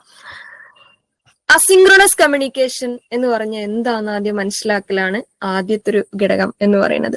2 ടോപ്പിക്കുകളാണ് കമ്മ്യൂണിക്കേഷന്റെ ഒരു ടോപ്പിക്കിലേക്ക് വരുന്ന സമയത്തും അതിന് ICT ബ്ലെൻഡഡ് ആസ്പെക്ട് ആയി മാറുന്ന സമയത്ത് നമ്മൾ ശ്രദ്ധിക്കേണ്ട കാര്യം, സിൻക്രണസ് കമ്മ്യൂണിക്കേഷൻ ടൂളുകളും ഉണ്ട്, അസിൻക്രണസ് കമ്മ്യൂണിക്കേഷൻ ടൂളുകളും ഉണ്ട്. അത് രണ്ടും അങ്ങോട്ടും ഇങ്ങോട്ടും മാറിപ്പോവരുത്. സിൻക്രണസ് കമ്മ്യൂണിക്കേഷനിൽ തുടങ്ങാം നമുക്ക്. സിങ്ക്രണസ് കമ്മ്യൂണിക്കേഷൻ എന്ന് പറഞ്ഞാൽ റിയൽ ടൈമിൽ, ഓക്കെ, സിങ്ക്രണസ് കമ്മ്യൂണിക്കേഷൻ എന്ന് പറഞ്ഞു കഴിഞ്ഞാൽ റിയൽ ടൈമിൽ നമുക്ക് കമ്മ്യൂണിക്കേറ്റ് ചെയ്യാൻ പറ്റുന്ന മോഡിനെയാണ് സിങ്ക്രണസ്. അത് ഇപ്പൊ ഞാൻ നിങ്ങളുമായിട്ട് ചാറ്റ് ചെയ്യുന്ന സാധനം ഉണ്ടല്ലോ, ഈ ഗൂഗിൾ മീറ്റ് എന്ന് പറയുന്ന ലൈവ് ക്ലാസ്, ഇത് സിങ്ക്രണസ് ആണ്. കാരണം ഞാൻ അങ്ങോട്ട് പറയുന്നതിന് റാപ്പിഡ് ആയിട്ട് നിങ്ങൾ തിരിച്ചിങ്ങോട്ട് എന്ത് ചെയ്യുന്നുണ്ട്, റെസ്പോണ്ട് ചെയ്യുന്നുണ്ട്. അങ്ങനെ ഞാൻ ഇപ്പൊ പറയുന്നത് നിങ്ങൾ ഇപ്പൊ തന്നെയാണ് കേൾക്കുന്നത്, നിങ്ങൾ തിരിച്ചിങ്ങോട്ട് റെസ്പോണ്ട് ചെയ്യുന്നത് ഞാൻ ഇപ്പൊ തന്നെയാണ് അറിയുന്നത് എന്ന് പറഞ്ഞാൽ അത്തരം എന്താ പറയാ ലൈവ് കമ്മ്യൂണിക്കേഷനെയാണ്, അങ്ങനെ ലൈവ് കമ്മ്യൂണിക്കേഷൻ ഉപയോഗിക്കുന്ന ICT ടൂളുകളെയാണ് നമ്മൾ സിങ്ക്രണസ് കമ്മ്യൂണിക്കേഷൻ ടെക്നോളജികൾ എന്ന് വിളിക്കുക. അങ്ങനെ റിയൽ ടൈം കമ്മ്യൂണിക്കേഷൻ സാധ്യമല്ലാത്തതിനെയാണ് നമ്മൾ അസിങ്ക്രണസ് കമ്മ്യൂണിക്കേഷൻ എന്ന് വിളിക്കുക. അത്തരം അസിങ്ക്രണസ് കമ്മ്യൂണിക്കേഷൻ ഉപയോഗിക്കുന്ന ടൂളുകളെയാണ് നമ്മൾ അസിങ്ക്രണസ് കമ്മ്യൂണിക്കേഷൻ എന്ന് വിളിക്കാറുള്ളത്. അത് റിയൽ ടൈം ആയിരിക്കില്ല എന്നുള്ളതാണ്. അപ്പൊ നമുക്ക് ഇതിൽ ഓരോ ഓപ്ഷൻസ് നോക്കാം. ടെലികോൺഫറൻസിങ് എന്ന് പറഞ്ഞാൽ നമ്മൾ ഈ പറയുന്ന സ്കൈപ്പ് പോലെയൊക്കെയുള്ള സാധനങ്ങളാണ്. അതായത് ഈ പറഞ്ഞ ലൈവായിട്ട് ടെലികോൺഫറൻസിംഗ് ഉദ്ഘാടനങ്ങളെ കണ്ടില്ലേ. അതുപോലെ ചില റീസെന്റ് ആയിട്ട് നടന്ന ലിറ്ററേച്ചർ ഫെസ്റ്റിവലിലൊക്കെ അബ്രോഡ് ഉള്ള പല റൈറ്റേഴ്സും പങ്കെടുത്തിട്ടുണ്ടായിരുന്നത് എന്താ പറയാ ഈ ടെലികോൺഫറൻസിങ് മോഡലായിരുന്നു. ഓക്കെ, അത്തരം ടൈപ്പ് സാധനം അത് ലൈവായിട്ടാണ്. ഓക്കെ, റിയൽ ടൈമിലാണ് പരസ്പരം കണ്ട് സംസാരിക്കുക എന്നുള്ള ഒരു ആസ്പെക്ട് ആണ് അവിടെ നടക്കുന്നത്. അതിനെയാണ് ടെലികോൺഫറൻസിങ് എന്ന് പറയുന്നത്. അപ്പൊ ടെലികോൺഫറൻസിങ് സിങ്ക്രണൈസ് ആണ്. പക്ഷെ നമ്മൾ എടുത്ത് ചോദിച്ചത് സിങ്ക്രണൈസ് അല്ല, അസിങ്ക്രണസ് ആണ്. ഇനി വിർച്വൽ ക്ലാസ് റൂം ആലോചിച്ച് നോക്കുക. വിർച്വൽ ക്ലാസ് റൂം എന്ന് പറയുന്ന ടെക്നോളജി കുട്ടികൾക്ക് എന്താ പറയാ വിർച്വൽ ടെക്നോളജി ഉപയോഗിച്ചിട്ട് ഇപ്പം ബഹിരാകാശത്തെ കുറിച്ച് പഠിക്കാണ് വിചാരിക്കുക. ബഹിരാകാശത്തെ കുറിച്ച് പഠിക്കണമെങ്കിൽ കുട്ടികൾ വിർച്വൽ ടെക്നോളജി ഉപയോഗിക്കേണ്ടി വരും, അല്ലാതെ അവർക്ക് അത് എക്സ്പീരിയൻസ് ചെയ്യാൻ വേറെ മാർഗങ്ങൾ നിലവിലില്ല. ഓക്കെ, കുറച്ചുകൂടി വർഷങ്ങൾ കഴിഞ്ഞ് കഴിഞ്ഞാൽ ചിലപ്പോൾ നമ്മുടെ മക്കളൊക്കെ ചിലപ്പം ബഹിരാകാശത്തേക്ക് ടൂറൊക്കെ പോകുമായിരിക്കാം. പക്ഷെ ഇപ്പൊ നിലവിൽ എന്തായാലും ബഹിരാകാശത്തെ കുറിച്ച് പഠിക്കണമെങ്കിൽ VR ടെക്നോളജി ആശ്രയിച്ചേ പറ്റൂ. കാരണം അങ്ങോട്ട് ബസ് വിളിച്ചു പോകാനുള്ള ടെക്നോളജി ഒന്നും ഇപ്പൊ പ്രസന്റ്ലി ഇല്ല. അപ്പൊ ബഹിരാകാശത്തെ കുറിച്ച് പഠിക്കുന്ന സമയത്ത് VR ടെക്നോളജി ഉപയോഗിച്ച് ബഹിരാകാശത്തെ കുറിച്ച് പഠിക്കുന്ന കുട്ടി ആ VR റൂമിലേക്ക് അല്ലെങ്കിൽ VR ഡിവൈസ് യൂസ് ചെയ്തുകൊണ്ട് റിയൽ ടൈമിലാണ് ആ ഒരു സെനാരിയോവുമായിട്ട് കമ്മ്യൂണിക്കേറ്റ് ചെയ്യുന്നത് വിർച്വൽ ക്ലാസ് റൂമുകൾ എന്ന് പറയുന്ന ഒരു ആസ്പെക്ട്. ഓക്കെ, അപ്പൊ അത് സിങ്ക്രണസ് ആണ്, അസിങ്ക്രണസ് അല്ല എന്ന് മനസ്സിലാക്കുക. ഇനി വീഡിയോ ചാറ്റുകൾ ഈ പറഞ്ഞ നേരത്തെ പറഞ്ഞ സ്കൈപ്പ് പോലുള്ള ടൈപ്പ് സാധനങ്ങളാണ്. അപ്പൊ വീഡിയോ ചാറ്റുകളും ഈ പറഞ്ഞ പോലെ റിയൽ ടൈം ചാറ്റ് എന്ന് പറഞ്ഞാൽ തന്നെ അതിന് റിയൽ ടൈം ആസ്പെക്ട് ആണ്. അപ്പോൾ വീഡിയോ ചാറ്റുകൾ ഒരു സിങ്ക്രണസ് കമ്മ്യൂണിക്കേഷന്റെ ടൂളാണ്. നേരെ മറിച്ച് ബ്ലോഗ് എഴുത്തുകളുടെ കാലമാണല്ലോ. ബ്ലോഗ് എഴുത്തുകളിലൊക്കെ നോക്കി നോക്കുക. ഇന്നിപ്പോ ഞാനൊരു ബ്ലോഗ് പബ്ലിഷ് ചെയ്തു വിചാരിക്കാം, DC ഇങ്കിലോ അല്ലെങ്കിൽ മറ്റേതെങ്കിലും എന്റെ ബ്ലോഗ് പ്ലാറ്റ്ഫോമിലോ എവിടെയെങ്കിലും ബ്ലോഗിൽ ഞാൻ എന്തെങ്കിലും എഴുതി പബ്ലിഷ് ചെയ്ത് വിചാരിക്കുക. അത് എഴുതിയത് അപ്പൊ തന്നെ ആൾക്കാർ കാണണമെന്നൊന്നുമില്ല. അത് അവർക്ക് എപ്പോ വേണമെങ്കിലും എടുത്ത് കാണാം. അത് റിയൽ ടൈം അല്ല. അത് റിയൽ ടൈം റെസ്പോൺസ് കിട്ടുന്ന ഒരു സാധനം അല്ല. ബ്ലോഗ് എന്ന് പറയുന്നത് ഞാൻ എഴുതുന്നു, വായനക്കാർക്ക് ഇഷ്ടമുള്ള സമയത്തൊക്കെ അത് അവൈലബിൾ ആയിരിക്കും. ഞാനത് പിൻവലിക്കുന്നത് വരെ അവർക്ക് അത് ഇരുന്ന് വായിക്കാം എന്നുള്ള സാധനമാണ്. അത് സിങ്ക്രണസ് അല്ല, അത് അസിങ്ക്രണസ് ആണ്. അവിടെ നമ്മൾ റിയൽ കമ്മ്യൂണിക്കേഷനെ എക്സ്പെക്ട് ചെയ്യരുത്. Okay, that is asynchronous. ഇനി ഡിസ്കഷൻ ബോർഡുകൾ. ഈ ഡിസ്കഷൻ ബോർഡുകൾ എന്ന് പറയുന്ന സാധനം, ഓക്കെ, ഡിസ്കഷൻ ബോർഡുകൾ എന്ന് പറയുന്ന സംഭവം ഈ ആളുകള് അവരുടെ ഒരു ഫോറം പോലെയാണ്. ഓക്കെ, ഒരു നമ്മള് ഓൺലൈനായിട്ട് നടക്കുന്ന ഫോറങ്ങൾ എന്ന് പറയാം നമുക്ക്. അതായത് ലൈക്ക് മൈൻഡഡ് ആയിട്ടുള്ള ആളുകൾക്ക് അവരുടെ ഇൻഫർമേഷൻസ് ഷെയർ ചെയ്യാനും ചോദ്യങ്ങൾ പോൾ ക്വസ്റ്റ്യൻസ് ഒക്കെ പോസ്റ്റ് ചെയ്യാനും അതേപോലെ ആ ടോപ്പിക്കിൽ ചർച്ചകൾ നടത്താനും ഒക്കെ ഉപയോഗിക്കാറുള്ള ഒരു സാധനമാണ് എന്ത്, ഡിസ്കഷൻ ബോർഡുകൾ. ജസ്റ്റ് അതിൽ പോസ്റ്റ് ചെയ്തിട്ടാൽ മതി. പിന്നെ ലൈക്ക് മൈൻഡഡ് ആയിട്ടുള്ള ആളുകൾ അതിന് പിന്നെ റിയാക്ട് ചെയ്യുകയോ ചോദ്യങ്ങൾ ചോദിക്കുകയോ പിന്നെ വീണ്ടും തിരിച്ചു വരാന്നുള്ള ആസ്പെക്റ്റുകളൊക്കെ ഉണ്ടാവും. അത് സിങ്ക്രണസ് അല്ല. അതും ഈ പറഞ്ഞ പോലെ ബ്ലോഗ് പോലെ ഒരു പരിപാടിയാണ്. പോസ്റ്റ് ചെയ്യുന്നു, then any time you can engage in that conversation, അല്ലെങ്കിൽ you can be part of that conversation എന്നുള്ള ഒരു ആസ്പെക്ട് അവിടെ നടക്കുന്നുള്ളൂ. അതുകൊണ്ട് തന്നെ ഡിസ്കഷൻ ബോർഡുകളെ നമുക്ക് എന്ത് വിളിക്കാൻ പറ്റില്ല, സിങ്ക്രണസ് എന്ന് വിളിക്കാൻ പറ്റില്ല. അത് അസിങ്ക്രണസ് ആണ്.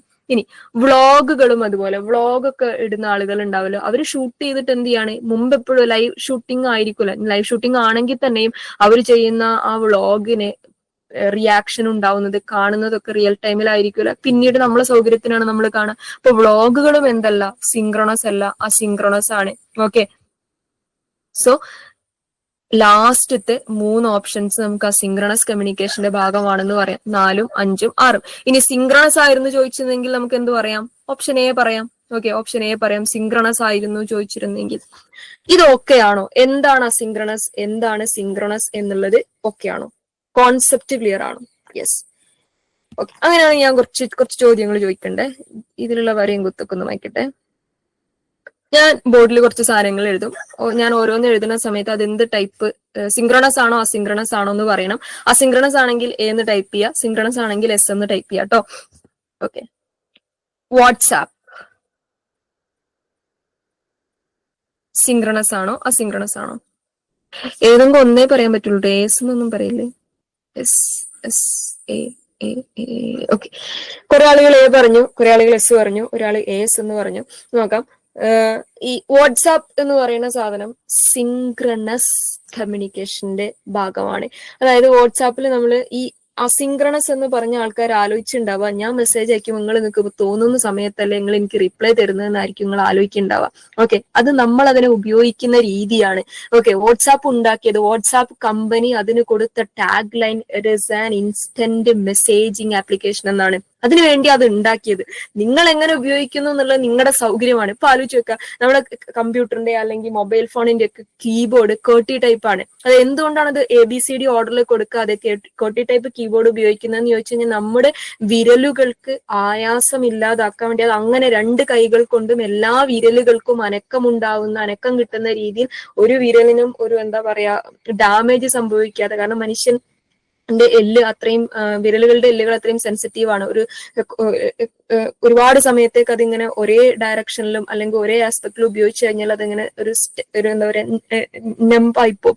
അപ്പം അത് ഇല്ലാതാക്കാൻ വേണ്ടിയാണ് ആ ടൈപ്പ് കീബോർഡ് ഉണ്ടാക്കിയത്. പക്ഷെ നമ്മുടെ മൊബൈൽ ഫോണിന്റെ കീബോർഡ് പോലും അങ്ങനെ കേർട്ടി ടൈപ്പ് ആണ്. പക്ഷെ നമ്മൾ അതെങ്ങനെ ഉപയോഗിക്കുന്നത്? വെറും തള്ളവിരലുകൊണ്ട്, ഒറ്റ വിരലുകൊണ്ട് മാത്രം കുത്തല് തോണ്ടുന്ന പരിപാടിയാണ്. പക്ഷെ അത് ഉണ്ടാക്കിയത് എന്തിനാ? ഉണ്ടാക്കിയത് എല്ലാ വിരലുകളും വെച്ച് ടൈപ്പ് ചെയ്യുന്ന ആസ്പെക്റ്റിലാണ്. പക്ഷെ നമ്മൾ ഉപയോഗിക്കുന്നത് എങ്ങനെയാ? നമ്മൾ ഓരോന്ന് പെറുക്കി ടൈപ്പ് ചെയ്തുകൊണ്ടിരിക്കുന്നത്. അത് നമ്മുടെ കുഴപ്പമാണ്. കമ്പനി അത് ഉണ്ടാക്കിയത് എന്തിനാ? അങ്ങനെ ഉപയോഗിക്കാൻ. അതേപോലെയാണ് വാട്സാപ്പിന്റെ case. WhatsApp instant messaging application ആണ്. അത് സിങ്ക്രണസ് ആണ്. റിയൽ ടൈമിൽ അങ്ങോട്ടും ഇങ്ങോട്ടും ചാറ്റ് ചെയ്യാൻ ഉണ്ടാക്കിയ ഒരു ചാറ്റ് ടൂളാണ്. അതിനൊരിക്കലും അസിങ്ക്രണസ്, നമ്മൾ ഉപയോഗിക്കുന്ന രീതി വെച്ച് അതിന് അസിങ്ക്രണസ് എന്ന് വിളിക്കരുത്. ഇറ്റ്സ് സിങ്ക്രണസ് ആണ്. ഇനി അടുത്തത് ഫേസ്ബുക്ക്.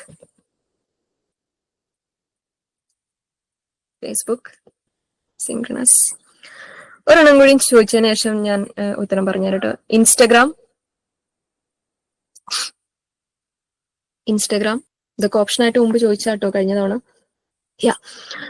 ഈ ഫേസ്ബുക്കും ഇൻസ്റ്റഗ്രാമും കമ്മ്യൂണിക്കേഷന്റെ ആസ്പെക്റ്റിലേക്ക് ചോദിക്കുന്ന സമയത്ത് സിങ്ക്രണസിലാണ് വരിക. ഓക്കെ, സിങ്ക്രണസിലാണ് വരിക. പക്ഷെ മുമ്പ് ഉണ്ടായിരുന്ന എക്സാമിൽ ചോദിച്ചിട്ടുണ്ടായിരുന്ന ചോദ്യം താഴെ തന്നിരിക്കുന്നതിൽ ഏതൊക്കെയാണ് സിങ്ക്രണസ് എന്നല്ല, ഇൻസ്റ്റന്റ് എന്താ പറയാ മെസ്സേജിങ് ടെക്നിക്കൽ അല്ലെങ്കിൽ സിങ്ക്രണസ് മെസ്സേജിങ് ടെക്നിക്കൽ എന്നൊരു ചോദ്യം ഉണ്ടായിരുന്നു. അതിന്റെ ഓപ്ഷൻ്റെ അകത്ത് വാട്സാപ്പും ഫേസ്ബുക്കും ഇൻസ്റ്റഗ്രാമും മെസ്സഞ്ചറും ഒക്കെ ഉണ്ടായിരുന്നു.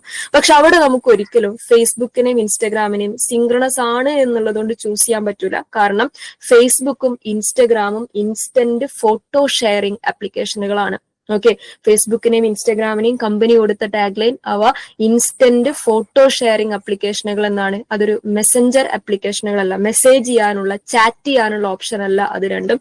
അപ്പം ചോദ്യം ശ്രദ്ധിക്കണം.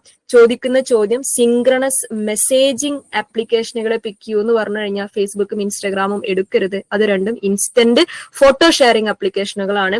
നേരെ മറിച്ച് വാട്സാപ്പോ മെസ്സഞ്ചറോ ഉണ്ടെങ്കിൽ നിങ്ങൾക്ക് അതിനെ യൂസ് ചെയ്യാം എന്നുള്ളതാണ്. നേരെ മറിച്ച് സിങ്ക്രണസ് കമ്മ്യൂണിക്കേഷന്റെ ടൂളുകൾ എടുക്കൂ അല്ലെങ്കിൽ സിങ്ക്രണസ് കമ്മ്യൂണിക്കേഷന് സാധ്യമാകുന്ന ടെക്നോളജി എടുക്കൂ എന്ന് പറയാൻ നമുക്ക് ഫേസ്ബുക്കും ഇൻസ്റ്റഗ്രാമും എടുക്കാം. കാരണം അവർ സ്പെസിഫിക് ആയിട്ട് മെസ്സേജിങ് ചോദിക്കുന്നില്ല. പക്ഷെ ഒന്ന് ഓർത്ത് വെക്കുക, ഇത് രണ്ടും ഇൻസ്റ്റന്റ് മെസ്സേജിങ് ആപ്ലിക്കേഷൻ അല്ല, ഇൻസ്റ്റന്റ് ഫോട്ടോ ഷെയറിംഗ് ആപ്ലിക്കേഷൻ എന്ന ടാഗ് ലൈൻ ആണ് അതിനുള്ളത്. ഇനി ഒരൊറ്റ ഒന്നും കൂടി ചോദിക്കാം. ഇമെയിൽ സിങ്ക്രണസ് ആണോ അസിങ്ക്രണസ് ആണോ? ഇമെയിൽ സിങ്ക്രണസ് ആണോ അസിങ്ക്രണസ് ആണോ? ഇമെയിലുകൾ അസിങ്ക്രണസ് ആണ്. ഇമെയിലിന് നമുക്ക് എപ്പോ വേണമെങ്കിലും റിപ്ലൈ ചെയ്യാം എന്നുള്ളൊരു സാധനമാണ്. റിപ്ലൈ ചെയ്യാം എന്ന് പറയുന്ന സമയത്ത് ഇപ്പം ഇങ്ങനെ ആലോചിക്കണം. ഇപ്പം നമ്മൾ പോസ്റ്റൽ ടെക്നോളജി ഉണ്ടല്ലോ, നമ്മൾ പോസ്റ്റ് ചെയ്യുന്ന പണ്ടത്തെ അല്ല ഇപ്പോഴത്തെ ഉള്ള പോസ്റ്റിംഗ് സംവിധാനം, പോസ്റ്റ് ചെയ്യുന്ന സംവിധാനം, ഫിസിക്കലി പോസ്റ്റ്മാൻ കൊണ്ടുകൊടുക്കുന്ന പരിപാടി, അതിന് പകരമായിട്ട് അതിന് ബദലായിട്ട് വന്ന ഒരു ഇലക്ട്രോണിക് ടെക്നോളജിയാണ് എന്ത് ഇമെയിൽ സംവിധാനം എന്ന് പറയുന്നത്. അതൊരിക്കലും സിങ്ക്രണസ് ആവണം എന്ന് പറയുന്ന ആശയത്തിലല്ല കമ്പനി തുടങ്ങിയത്. പോസ്റ്റ് ആസ്പെക്ടിന് പകരം എന്നുള്ളൊരു ഡിജിറ്റൽ ടെക്നോളജി ആയിരുന്നു. ഈ പറഞ്ഞ ഇമെയിലിന് ഇപ്പൊ ഞാനൊരു ഇമെയിൽ നിങ്ങൾക്ക് അയക്കുന്നു, നിങ്ങൾ ഇപ്പൊ തന്നെ അതിന് റീപ്ലൈ തരുമ്പം അത് സിങ്ക്രണസ് ആവൂലേ എന്ന് ചോദിക്കരുത്. ഇമെയിൽ സിങ്ക്രണസ് ടെക്നോളജി എന്നുള്ള ടാഗ് ലൈനിലല്ല വന്നിട്ടുള്ളത്, അത് അസിങ്ക്രണസ് ആണ് എന്നുള്ളത് ആലോചിക്കട്ടോ. റിയൽ ടൈമിൽ ഇപ്പൊ വിളിച്ചത് നമ്മൾ ഫോൺ ചെയ്യുന്നതൊക്കെ ഈ പറഞ്ഞ പോലെ സിങ്ക്രണസ് ആണ്. ഹലോ എന്ന് ഞാൻ അങ്ങോട്ട് ചോദിക്കുന്നു, സ്പോട്ടിൽ നിങ്ങൾ എന്റെ ഹലോ കേൾക്കുന്നു, സ്പോട്ടിൽ നിങ്ങൾ തിരിച്ച് ഹലോ പറയുന്നു. ആ ടൈപ്പ് ലൈവ് കമ്മ്യൂണിക്കേഷനെയാണ് ഇപ്പം ഫേസ്ബുക്ക് ലൈവ് ഒക്കെ പോവുകയാണെങ്കിൽ ഇറ്റ്സ് ആക്ച്വലി എന്ത് പറയാം, സിങ്ക്രണസ് എന്ന് പറയാം. അപ്പം ക്വസ്റ്റ്യൻ കൃത്യമായി വായിച്ച് അതിന്റെ ഓപ്ഷൻസിനെ കൃത്യമായി അനലൈസ് ചെയ്ത് മാത്രമേ ഇത്തരം ചോദ്യങ്ങൾക്ക് എഴുതാൻ പാടുള്ളൂ. നമുക്ക് അറിയാം എന്നുള്ള ധാരണയിൽ പോലും ചിലപ്പോൾ തെറ്റിപ്പോകാനുള്ള ഒരു സാധനം ആണ് എന്ത് സിങ്ക്രണസ് കമ്മ്യൂണിക്കേഷൻ. ഓക്കെ ആണോ? മൂവ് ചെയ്യട്ടെ. Information and communication technology comprises of എന്തൊക്കെയാണ് ICT ഉണ്ടാവുക?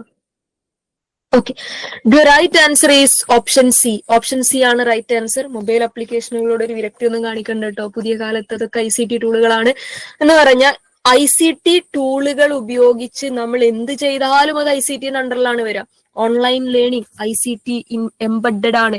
മൊബൈൽ ആപ്ലിക്കേഷൻ വഴി പഠിക്കുന്നത് ICT എംബഡഡ് ആണ്. നിങ്ങളൊരു കോച്ചിങ് ഇൻസ്റ്റിറ്റ്യൂട്ടിലൊക്കെ ചേർന്നിട്ട് അവർ ആപ്പ് വഴിയാണ് നിങ്ങൾക്ക് മെറ്റീരിയൽ തരുന്നതെങ്കിൽ, ക്ലാസ്സുകൾ തരുന്നതെങ്കിൽ അത് ICT ഉപയോഗിച്ചുള്ള ലേണിംഗ് ആണ്. അതിന് ICTക്ക് അകത്ത് വരുന്നതാണ്.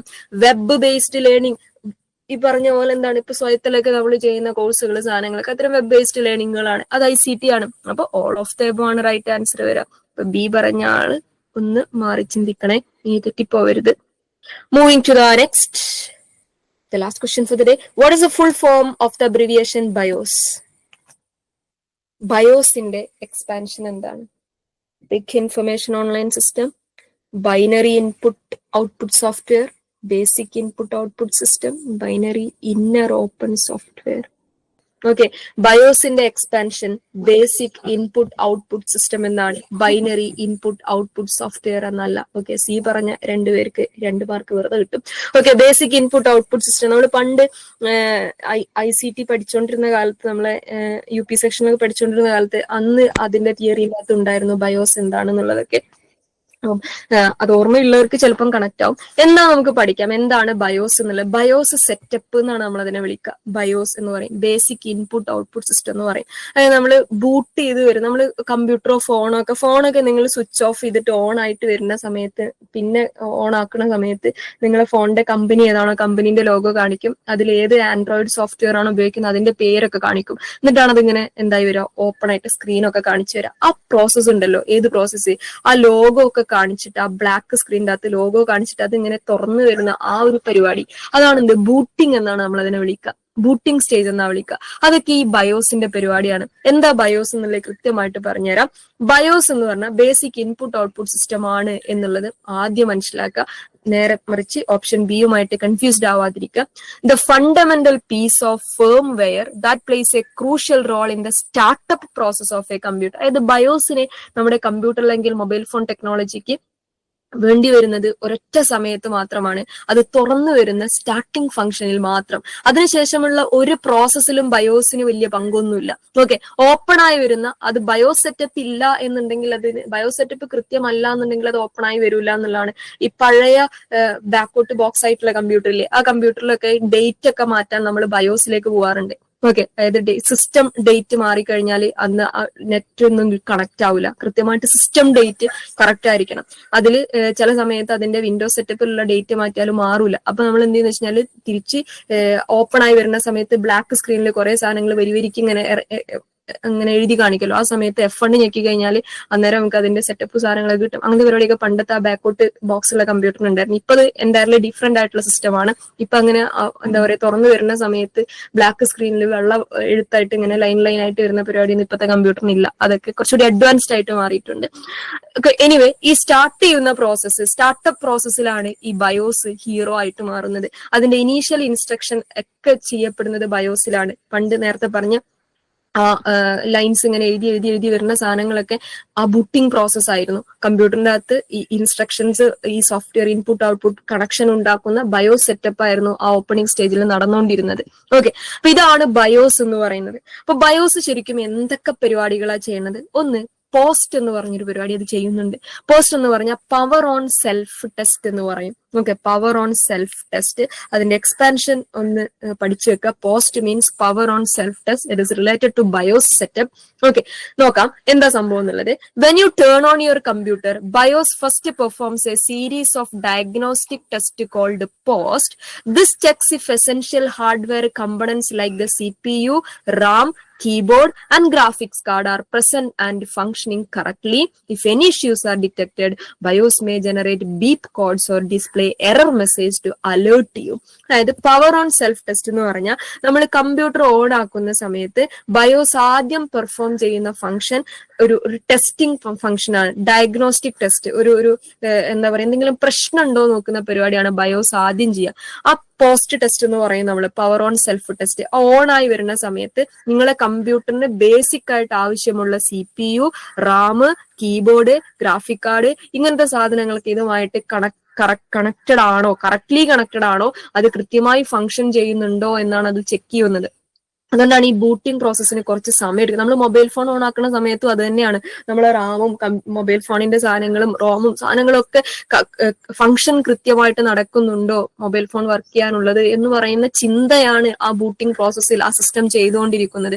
എന്തെങ്കിലും പ്രശ്നം അതിന് ഉണ്ട് എന്നുണ്ടെങ്കിൽ നമ്മൾ കമ്പ്യൂട്ടറിലൊക്കെ ആണെങ്കിൽ എന്താ പറയുക, ഒരു എറർ മെസ്സേജ് ഇങ്ങനെ കാണിക്കും. ഒരു ത്രികോണ സൈനാണ് ഇപ്പൊ കമ്പ്യൂട്ടറിലൊക്കെ കാണിക്കുന്നത്. ഒരു എറർ മെസ്സേജ് കാണിക്കും, അല്ലെങ്കിൽ അത് ഓൺ ആവില്ല, അല്ലെങ്കിൽ ബീപ്പ് ബീപ്പ് സൗണ്ട് കാണിക്കും. നമ്മുടെ മൊബൈൽ ഫോൺ ആണെങ്കിൽ പിന്നെ അത് വെളിച്ചം കാണിക്കുകയില്ല, അത് കറക്റ്റ് സ്ക്രീൻ ആയിട്ട് തന്നെ അവിടെ തന്നെ അങ്ങനെ നിൽക്കും. ഓക്കെ, അതാണ് എന്ത് ഈ പവർ ഓൺ സെൽഫ് ടെസ്റ്റ്. എന്തെങ്കിലും പ്രശ്നം ഉണ്ടെങ്കിൽ, പ്രശ്നം അല്ലെങ്കിൽ അത് സ്മൂത്ത് ആയിട്ട് ഓൺ ആയി വരും. ആ പരിപാടി ബയോസ് ആണ് ചെയ്യുക. പിന്നെ ഹാർഡ്വെയർ ഇനീഷ്യലൈസേഷൻ എന്ന് പറയും. ആഫ്റ്റർ എ സക്സസ്ഫുൾ പോസ്റ്റ്, അതായത് പോസ്റ്റ് ടെസ്റ്റ് നടത്തിയതിനു ശേഷം, ഈ ഡയഗ്നോസ്റ്റിക് ടെസ്റ്റ് നടത്തിയതിനു ശേഷം നമ്മുടെ കമ്പ്യൂട്ടറുമായിട്ടോ അല്ലെങ്കിൽ നമ്മുടെ സിസ്റ്റവുമായിട്ടോ കണക്ട് ചെയ്ത ഹാർഡ്വെയർ കമ്പണന്റുകൾ ഉണ്ടാവും. അതായത് മൗസ്, കീബോർഡ് പോലത്തെ സാധനങ്ങളൊക്കെ ഉണ്ടാവും. ഈ കമ്പണന്റുകളൊക്കെ ഇനീഷ്യലൈസ് ചെയ്യുക, അതായത് ഇതിനെയൊക്കെ ഒന്ന് ഉണർത്തുക എന്ന് പറയുന്ന പരിപാടി, അതിനെ കോൺഫിഗർ ചെയ്യുക എന്ന് പറയുന്ന പ്രോസസ്സറുമായിട്ട്, പ്രോസസ്സറിനെയും മെമ്മറിനെയൊക്കെ തോണ്ടി വിളിച്ചത് അത് ഓൺ ആക്കിയിട്ടുണ്ടെങ്കിൽ ഇന്ന പരിപാടി വരൂട്ടോ എന്ന് പറഞ്ഞ് അതിനെ സെറ്റ് ആക്കുന്ന പരിപാടി, ഹാർഡ്വെയറുകളെ ഒന്ന് വിളിക്കുന്ന പരിപാടിയാണ് എന്ത് അടുത്ത സ്റ്റേജ് ആയിട്ട്. ഇതൊക്കെ ബിറ്റ് ഓഫ് സെക്കൻഡ് കൊണ്ട് നടക്കൂട്ടോ ബയോസ് ചെയ്യുന്നത്. മൂന്നാമത്താണ് നമ്മൾ നേരത്തെ പറഞ്ഞ booting process, boot strap loader എന്ന് പറയുന്ന സാധനം.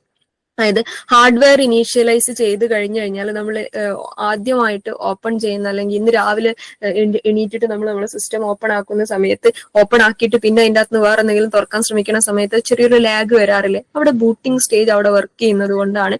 അതായത് ഈ ഹാർഡ്വെയർ ഇനീഷ്യലൈസേഷൻ ഒക്കെ കഴിഞ്ഞിട്ട് എന്ത് ചെയ്യുന്ന വെച്ച് കഴിഞ്ഞാൽ ബൂട്ട് ചെയ്യും. അതായത് അതിലുള്ള സാധനം ബൂട്ട് സ്ട്രാപ്പ് ലോഡർ എന്നാണ് വിളിക്കുക. അതായത് അതിൻ്റെ അകത്തുള്ള സോഫ്റ്റ്വെയർ, നമ്മൾ നേരത്തെ പറഞ്ഞ ഓപ്പറേറ്റിംഗ് സിസ്റ്റം, അതിനൊക്കെ ലോഡ് ചെയ്യുന്ന പ്രോസസ് ആണ് അവിടെ വരുന്നത്. നമ്മൾ മൊബൈൽ ഫോൺ പോലും സ്വിച്ച് ഓഫ് ആക്കിയിട്ട് പിന്നെ ഓൺ ആക്കുന്ന സമയത്ത് അതിന്റെ ഓൺ ആയി വന്നാലും പിന്നെ നമ്മൾ അതിലെ ആപ്പുകളും ഡേറ്റും സാധനങ്ങളൊക്കെ കാണിക്കാനൊക്കെ കുറച്ചൊരു ടൈം എടുക്കാറുണ്ട്. അത് ഈ ബൂട്ടിംഗ് പ്രോസസ്സ് കൊണ്ടാണ്. ഓക്കെ, പിന്നെ അടുത്താണ് handing control to the operating system. ഇനി ഈ പറഞ്ഞ ബൂട്ടിംഗ് കഴിഞ്ഞു കഴിഞ്ഞാൽ, ബൂട്ട് സ്റ്റാപ്പ് ലോഡിംഗ് പരിപാടി കഴിഞ്ഞു കഴിഞ്ഞാൽ ബയോസ് എന്ത് ചെയ്യും, മുപ്പര പരിപാടി അവിടെ നിർത്തും. എന്നിട്ട് എന്ത് ചെയ്യുന്ന വെച്ചാൽ എല്ലാ കൺട്രോളും ആർക്ക് കൈമാറും, നമ്മൾ നേരത്തെ പറഞ്ഞ ഓപ്പറേറ്റിംഗ് സിസ്റ്റത്തിന് കൈമാറും. പിന്നെ ഓപ്പൺ ആയി കഴിഞ്ഞാൽ പിന്നെ ബയോസിന് അവിടെ ഒരു റോളും ഇല്ല. പിന്നെ ഒക്കെ നോക്കേണ്ടത് അതിൻ്റെ അകത്തുള്ള ഓപ്പറേറ്റിംഗ് സിസ്റ്റമാണ്. വിൻഡോസ് ആണെങ്കിൽ വിൻഡോസ്, ആൻഡ്രോയിഡ് ആണെങ്കിൽ ആൻഡ്രോയിഡ്, എന്താണോ ഏത് OS-ലാണ് അത് വർക്ക് ചെയ്യുന്നത് വെച്ചാൽ ആ OS ആണ് പിന്നെ എല്ലാ കണക്ഷനും എടുക്കുന്നത്. പക്ഷെ സ്റ്റാർട്ടിങ് സ്റ്റേജ് ആരുടേതാണ്, ബയോസിൻ്റെതാണ് എന്നുള്ളതാണ്. ഓക്കെ, പിന്നെ ബയോസ് ഒരു ബാക്ക് സീറ്റിൽ ഇരിക്കുന്ന ഒരാൾ മാത്രമാണ് അവിടെ ഈ പറഞ്ഞ കമ്പ്യൂട്ടർ സംവിധാനങ്ങൾ, ഒരു ലോ ലെവൽ സർവീസ് മാത്രമേ പിന്നെ അത് കൊടുക്കുള്ളൂ. പിന്നെ അതിന്റെ മെയിൻ പരിപാടി ഓപ്പൺ ആയി വരുന്ന സമയത്ത് മാത്രമേ ഉള്ളൂ എന്നുള്ളതാണ്. ഇനി ഈ സിസ്റ്റം, ഞാൻ നേരത്തെ പറഞ്ഞ സാധനം സിസ്റ്റം കോൺഫിഗറേഷൻ ചെയ്യാറില്ല. ഞാൻ നേരത്തെ പറഞ്ഞ F1 F2 ഒക്കെ അടിച്ചിട്ട് നമ്മൾ ഡേറ്റ് ഒക്കെ മാറ്റാറുണ്ട് എന്നുള്ളത്. അപ്പം സിസ്റ്റം കോൺഫിഗറേഷൻ ഒക്കെ ബയോസ് സെറ്റപ്പ്, നമ്മൾ കമ്പ്യൂട്ടറിൽ എന്തെങ്കിലും കേടായി കഴിഞ്ഞിട്ട് നന്നാക്കാൻ ആളെ വിളിച്ചു കഴിഞ്ഞാൽ ആദ്യം എന്താ പറയുക, എന്തെങ്കിലും കോൺഫിഗർ സെറ്റിംഗ്സ് ചെയ്യാനുണ്ടെങ്കിൽ അവർ പെട്ടെന്ന് ഈ ബയോസ് സെറ്റപ്പ് ആണ് എടുക്കുക. ഓക്കെ, പ്രോഗ്രാമിംഗ് ഫോൾഡറിൽ കയറിയിട്ട് ബയോസ് സെറ്റപ്പ് എടുക്കും. ബയോസ് സെറ്റപ്പ് എടുത്തിട്ട് അവരെന്തൊക്കെയോ പിടിച്ച് ഞെക്കിയിട്ട് അതിന്റെ പ്രോഗ്രാമിംഗ് മാറ്റുന്നത് കാണാം. ഓക്കെ, അല്ലെങ്കിൽ അവിടെ എന്തെങ്കിലും കോൺഫിഗർ ചെയ്യുന്നത് കാണാം, ഡേറ്റ് സെറ്റ് ആക്കുന്നത് കാണാം. അതൊക്കെ ഈ പറഞ്ഞ ബയോസ് സെറ്റപ്പ് യൂട്ടിലിറ്റിയിലാണുള്ളത്. സിസ്റ്റം കോൺഫിഗറേഷൻ മുഴുവൻ ബയോസുമായിട്ടാണ്. CMO സെറ്റപ്പ് എന്നൊക്കെ നമ്മൾ പറയാറുണ്ട്. ഓക്കെ, അതിന് കൃത്യമായിട്ട് അതിന് സ്പെസിഫിക് കീ ഒക്കെ ഉണ്ട്. ചില കമ്പ്യൂട്ടറിൽ F2 ആയിരിക്കും, ചിലത് F10 ആയിരിക്കും, ചിലത് ആ ലോഡായി വരുന്ന സമയത്തുള്ള ഡിലീറ്റ് ബട്ടൺ ആയിരിക്കും, ചിലത് എസ്കേപ്പ് ആയിരിക്കും. ഇതൊക്കെ സിസ്റ്റം കോൺഫിഗറേഷന്റെ ഭാഗമായിട്ട് നമ്മൾ ഉപയോഗിക്കാറുള്ള കീ ഫംഗ്ഷനുകളാണ്. പിന്നെ ഈ പറഞ്ഞ പോലെ, ഞാൻ നേരത്തെ പറഞ്ഞ പോലെ ഡേറ്റ് ആൻഡ് ടൈം സെറ്റ് ചെയ്യാൻ വേണ്ടിയിട്ട് സിസ്റ്റത്തിന്റെ ഡേറ്റ് ആൻഡ് ടൈം സെറ്റ് ചെയ്യാൻ വേണ്ടിയിട്ടാണ്. അത് കറക്റ്റ് അല്ലെങ്കിൽ നെറ്റ് ഒന്നും കണക്റ്റഡ് ആവില്ല. അതേപോലെ സെറ്റിങ്ങിന് എന്തെങ്കിലും പ്രയാസങ്ങളോ പ്രശ്നങ്ങളോ ഉണ്ടെങ്കിൽ അത് കോൺഫിഗർ ചെയ്യാനും കയറേണ്ടത് ബയോ സെറ്റപ്പിലേക്കാണ്. അതേപോലെ ഏതെങ്കിലും ഹാർഡ്വെയർ കമ്പണന്റിനെ എനാബിൾ ആക്കുകയോ ഡിസാബിൾ ആക്കുകയോ ചെയ്യണമെങ്കിൽ ആ ഹാർഡ്വെയർ കമ്പണന്റ് ഇനി ഈ കമ്പ്യൂട്ടറുമായിട്ട് സപ്പോർട്ട് ആവുകയേ വേണ്ട എന്നുള്ളത് തീരുമാനിക്കണമെങ്കിൽ അതൊക്കെ എവിടെയാ സെറ്റ് ചെയ്യുക? ഈ പറഞ്ഞ ബയോ സെറ്റപ്പ് ചെന്നിട്ടാണ് ഡിസേബിൾ എനേബിൾ ഓപ്ഷനുകൾ ചെയ്യാറുള്ളത്. പിന്നെ അതേപോലെ ബേസിക് സെക്യൂരിറ്റി സെറ്റിംഗ്സ്, പാസ്വേഡ്, നമ്മൾ സ്ക്രീനിന് വെക്കുന്ന പാസ്വേഡ് അല്ല, അല്ലാതെ പാസ്വേഡുകൾ വെക്കാറുണ്ട് കമ്പ്യൂട്ടറുകൾക്ക്. അതൊക്കെ ഈ പറഞ്ഞ ബയോ സെറ്റപ്പിലാണ് ഉണ്ടാവുക. അതേപോലെ ഹാർഡ്വെയറിന്റെ ടെമ്പറേച്ചർ, ഫാനിന്റെ സ്പീഡ് ഒക്കെ ഈ പറഞ്ഞ ബയോ സെറ്റപ്പുകളിലാണ് ഉണ്ടാവുക എന്നുള്ളതാണ്. ഓക്കെ, ഇനി ഇതാണ് അതിന്റെ കോൺഫിഗറേഷൻ ആസ്പെക്ടുള്ള സാധനങ്ങൾ. ഇനി ഈ ബയോസ് എവിടെ സ്റ്റോർ ചെയ്ത് എന്നുള്ളതാണ്. എവിടെയാണ് നമുക്ക് ഈ ബയോസിനെ കമ്പ്യൂട്ടറിൽ എല്ലാ സാധനം എവിടെയെങ്കിലും സ്റ്റോർ ചെയ്യണം, ഒന്നെങ്കിൽ റാമിൽ അല്ലെങ്കിൽ റോമിൽ അല്ലെങ്കിൽ ഒരു എക്സ്റ്റേണൽ കണക്ടിവിറ്റിയിലൊക്കെ സ്റ്റോറിംഗ് സ്പേസ് വേണം. അപ്പൊ ഈ ബയോസ് എവിടെയാണ് സ്റ്റോർ ചെയ്തത് എന്നുള്ളതൊരു വലിയ ചോദ്യമാണ്. കാരണം ഇതിന്റെ തുടക്കത്തിൽ മാത്രമേ ഇങ്ങനെ ആവശ്യമുള്ളൂ, പിന്നെ ഇയാൾ എവിടെയാന്നുള്ളതാണ്. ഓക്കെ, ബയോസ് എന്ന് പറയുന്നത് ഒരു നോൺ വോളറ്റൈൽ മെമ്മറി ചിപ്പാണ്. ഫേം വെയർ എന്നാണ് അതിനെ വിളിക്കുക. ഓക്കെ, നമ്മള് സോഫ്റ്റ്വെയർ ഹാർഡ്വെയർ എന്നൊക്കെ വിളിക്കുന്ന പോലെ ബയോസിന് കൊടുക്കുന്നത് ഒരു ഫേം വെയർ എന്നാണ്. ഇതൊരു ചിപ്പാണ്, മെമ്മറി ചിപ്പാണ്, നോൺ വോളറ്റൈൽ ആണ്. വോളറ്റൈൽ എന്ന് പറഞ്ഞാൽ എന്താ? വോളറ്റൈൽ എന്ന് പറഞ്ഞാൽ മാറ്റമുള്ളത്, ചേഞ്ച് ചെയ്യാൻ പറ്റുന്നത്, എഡിറ്റ് ചെയ്യാൻ പറ്റുന്നത്, അങ്ങനത്തെ കുറെ സാധനങ്ങൾ. വോളറ്റൈൽ നാശമുള്ളത്, ടെമ്പററി ആയിട്ടുള്ളത് എന്നുള്ളതാണ്. ബയോസ് അങ്ങനെയല്ല. ഒരു കമ്പ്യൂട്ടർ ഉണ്ടാക്കി കഴിഞ്ഞാൽ കമ്പ്യൂട്ടർ മയ്യത്താവുന്നത് വരെയും അതിൻ്റെ അകത്ത് ഒരൊറ്റ ബയോ സെറ്റപ്പേ ഉണ്ടാവുള്ളൂ. അത് നോൺ വോളറ്റൈൽ ആണ്, ചിപ്പാണ്, കമ്പ്യൂട്ടറിന്റെ മദർ ബോർഡിലാണ് ഉണ്ടാവുക എന്നുള്ളതാണ്. ഓക്കെ, ഈ പഴയ സിസ്റ്റത്തിൽ ഈ പറഞ്ഞ സാധനം റോമിലൊക്കെയാണ് കാണാറുണ്ടായിരുന്നത്. ഇപ്പം മദർ ബോർഡിലാണ്. ഇപ്പൊ ലാപ്പിലൊക്കെ വരുന്ന സമയത്ത് ലാപ്പിന്റെ മദർ ബോർഡിംഗ് സിസ്റ്റം പഴയ സിസ്റ്റത്തിൽ നിന്നും ഡിഫറെന്റ് ആണ്, പക്ഷെ അതിനകത്താണ് ഈ ബയോ സെറ്റപ്പ് ഉണ്ടാവുക എന്നുള്ളതാണ്. പിന്നെ മോഡേൺ സിസ്റ്റത്തിലൊക്കെ ഈ പറഞ്ഞ ഫ്ലാഷ് മെമ്മറി പോലുള്ള സാധനങ്ങളിലൊക്കെ നമുക്ക് ഈ ബയോസിനെ കാണാം. ഈ പ്രോം സെറ്റപ്പിലൊക്കെ electrically erasable programmable read only memory എന്നുള്ളൊരു സാധനം ഉണ്ട്. റോമിന്റെ വേറൊരു ടൈപ്പാണ്. അതിലൊക്കെ ഈ പറഞ്ഞ ബയോസിനെ ചിലപ്പം ഇവരെന്ത് ചെയ്യാറുണ്ട്, അപ്ഡേറ്റ് ചെയ്ത് കയറ്റാറുണ്ട്. ബഗ് പുതിയ വേർഷൻസ് ഒക്കെ. എന്നിട്ട് അതിൻ്റെ അകത്തുനിന്ന് ഈ ഇറേസബിൾ ആയിട്ടുള്ള ഇലക്ട്രിക്കലി ഇറേസബിൾ ആയിട്ടുള്ള സാധനം ആയതുകൊണ്ട് ബഗ്ഗുകളൊക്കെ വരുമ്പോൾ ഫിക്സ് ചെയ്യാനൊക്കെ എളുപ്പമാണ് അത്തരം സിസ്റ്റത്തിൽ. ഭയങ്കര അഡ്വാൻസ്മെന്റുകൾ വന്നിട്ടുണ്ട്, പക്ഷെ ബയോസ് ഇല്ലാതെ കമ്പ്യൂട്ടർ ഇല്ല എന്നുള്ളത് ഒരു ട്രൂത്ത് ആണ് എന്നുള്ളതാണ്. ഇത്രയാണ് ബയോസിനെ കുറിച്ച് മനസ്സിലാക്കാനുള്ളത്. അപ്പം ഇങ്ങനത്തെ കുറെ ടോപ്പിക്കുകളാണ് ICT ചോദിക്കുക. കമ്പ്യൂട്ടറുമായിട്ട് ബന്ധപ്പെട്ട് ചോദിക്കും, ICT ഇനീഷ്യേറ്റീവ്സും കാര്യങ്ങളൊക്കെ ചോദിക്കും. ഓക്കെ, ഇതുവരെ നമ്മൾ പറഞ്ഞ ചോദ്യങ്ങൾ ഓക്കെയാണോ? ചോദ്യങ്ങൾ, അതിന്റെ എക്സ്പ്ലനേഷൻസ് ഓക്കെയാണോ? ഏതെങ്കിലും റിപ്പീറ്റ് ചെയ്യേണ്ടതുണ്ടോ? യെസ്. ഓക്കെ, ഇനി നമുക്ക് തിരിച്ച് നേരത്തെ പറഞ്ഞ വികാസ്പീഡിയ ഒന്ന് പറയാം. ഞാൻ സ്ക്രീൻ ഒന്ന് ഷെയർ ചെയ്യുന്നുണ്ട്. ഓക്കെ, ഇതാണ് സ്ക്രീന്. ഇതാണ് സ്ക്രീന്. വികാസ്പീഡിയയുടെ സ്ക്രീൻ ഇതാണ് വരിക. ഇതിനകത്ത് സെക്ടേഴ്സ്, ഇത് ഓൾറെഡി ഞാൻ ക്ലിക്ക് ചെയ്ത് വെച്ചുകൊണ്ടാണ്. ഇതിന്റെ മേലെ സെക്ടേഴ്സ് എന്ന് കാണാം. ഇതിൽ ഫോൾഡേഴ്സ് ഉണ്ട് കേട്ടോ. ഓരോ ഫോൾഡേഴ്സ് ആയിട്ടാ സാധനങ്ങൾ. ഇത് സ്കീമിന്റെ ഫോൾഡർ ആണ്. ഓക്കെ, ഇതിലിപ്പോ സെക്ടേഴ്സ് എടുക്കുക. സെക്ടേഴ്സ് എടുക്കുന്ന സമയത്ത് അതിന്റെ അകത്ത് അഗ്രികൾച്ചറൽ ഫീൽഡുമായിട്ട് ബന്ധപ്പെട്ട ഗവൺമെന്റൽ ഇനീഷ്യേറ്റീവ്സ് അറിയണമെങ്കിൽ അഗ്രികൾച്ചറൽ എടുക്കാം. ആസ്പിറേഷണൽ ഡിസ്ട്രിക്ട് എന്ന് പറഞ്ഞാൽ ഡിസ്ട്രിക്ട് വൈസ് ആയിട്ട്, ഇന്ത്യയിലെ ഡിസ്ട്രിക്ട് വൈസ് ആയിട്ടുള്ള ഡീറ്റെയിൽസ് കിട്ടാം. എഡ്യൂക്കേഷനെ കുറിച്ചുള്ള detail, energy, financial education, social welfare പോളിസികൾ, health related, women related, digital governance പോലുള്ള സാധനങ്ങളൊക്കെ നമുക്ക് ഇവിടെ കിട്ടുമെന്നുള്ളതാണ്. ഓക്കെ, അതേപോലെ സ്കീമുകളിലൊക്കെ കയറി കഴിഞ്ഞാല്, ഓക്കെ, ഇതിലിപ്പോ ഇത് സ്കീമുകളുടെ ഫോൾഡർ ആണ്. ഓരോന്നിനും ഓരോ ഫോൾഡർ ആണ് ഇതിനകത്ത് ഉണ്ടാവുക. ഇതിൽ സ്കീമിന്റെ ഫോൾഡറിന്റെ അകത്ത് കയറി കഴിഞ്ഞാൽ സ്കീം ഫോർ ചൈൽഡ് വെൽഫെയറിന്റെ മാത്രം സ്കീമുകൾ കാണാം. ജസ്റ്റ് ഓപ്പൺ ചെയ്ത് കഴിഞ്ഞാൽ നമുക്ക് കോംപ്രഹെൻസീവ് ആയിട്ടുള്ള നോട്ട് പോലെ അങ്ങനെ കാണാം. കണ്ടോ, അതിൽ തന്നെ ഗേൾ ചൈൽഡിന് മാത്രമുള്ള സ്കീമുകള്, PM care for children scheme, അങ്ങനത്തെ സാധനങ്ങൾ കാണാം.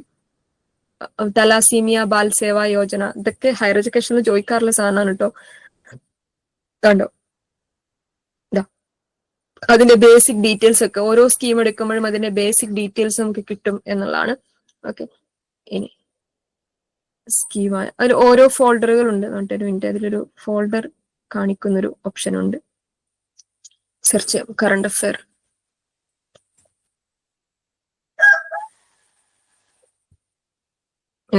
അതിൽ സെർച്ച് ഓപ്ഷനിൽ കറണ്ട് അഫെയർസും സാധനങ്ങളും സെർച്ച് ചെയ്ത് കഴിഞ്ഞാൽ റീസെന്റ് ആയിട്ട് വന്നിട്ടുള്ള സാധനങ്ങളും സംഭവങ്ങളൊക്കെ എന്ത് ചെയ്യും, അതിന്റെ സെർച്ച് ബാറിൽ അത് ഇങ്ങനെ കാണിക്കും. അല്ലാതെ ഒരു ഫോൾഡറിനകത്ത് കറണ്ട് അഫെയറിന്റെ ഫോൾഡർ ഉണ്ട് ആക്ച്വലി. Education, yes. നമ്മളതിൽ എഡ്യൂക്കേഷന്റെ സെക്ടറിൽ കയറിയിട്ട് സെക്ടറിൽ കയറിയിട്ട് എഡ്യൂക്കേഷന്റെ സെക്ടറിൽ എടുത്തു കഴിഞ്ഞാൽ എഡ്യൂക്കേഷൻ ആയിട്ട് ബന്ധപ്പെട്ടുള്ള സാധനങ്ങളൊക്കെ കാണിക്കും. അതിലാണ് കറണ്ട് അഫയേഴ്സ് ഉണ്ടാവുക. നമുക്ക് പഠിക്കാനുള്ള സാധനങ്ങൾ കുറച്ചുകൂടി ഈസി ആയിട്ട് കിട്ടുക അവിടെ കറണ്ട് അഫയേഴ്സ് ഫോൾഡർ ആയിട്ട് കാണാം. ഡിജിറ്റൽ ലിറ്ററസിയുമായിട്ട് ബന്ധപ്പെട്ട ഇതൊക്കെ ശരിക്കും ഈ കോമ്പറ്റേറ്റീവ് എക്സാം എഴുതുന്നവർക്ക് ബഗ് എന്താ, ബഗ് എന്ന് പറഞ്ഞാൽ വൈറസ് പോലൊരു സാധനം കേട്ടോ ജാസ്മിൻ.